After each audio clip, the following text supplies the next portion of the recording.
through here. We do have a poison ivy plant.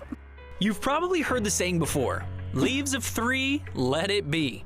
We can still see again those clusters of 3 leaves. Adrienne Fox stumbles across these leaves almost every day as a park ranger. I could walk through the stuff, never had an issue with it. So as a kid, my parents would send me outside to weed eat the poison ivy and get it taken care of so they didn't have to go near it.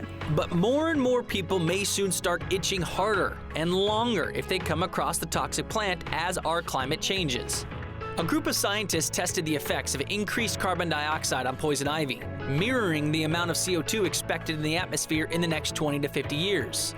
Not only was it getting bigger, growing faster, but it was becoming more allergenic, or in common speech, more poisonous. So it's bigger and badder under high CO2 conditions.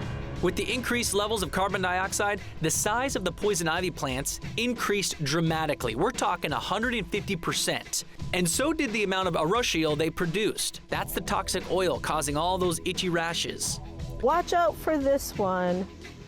This one's okay. I never came down with poison ivy.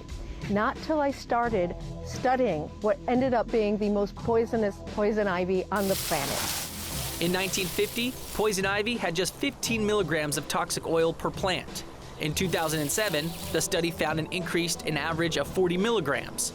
And as the years go on and more CO2 collects in our atmosphere, that number is only going up. We're talking more than 78 milligrams between 2060 and 2070. So as poison ivy gets even more poisonous, you're going to want to protect yourself from the toxic plant. And your first line of defense is being able to identify it. What we're going to be looking at are those 3 leaflets. They're going to have an alternating leaf pattern. So we're also going to see a reddish coloration on that vine as well, which is a great indicator that you're seeing poison ivy. And wear proper clothing when out hiking and gardening. Pants, long sleeves, and boots if you're going to be walking through the brush. And if you're doing any type of work around your yard, make sure you're wearing gloves. However, the real solution to battling more potent poison ivy starts at the source of the issue. The solution is for humans to reduce their emissions of carbon pollution. Heat-trapping gases are making the world a more vulnerable place for a whole variety of reasons.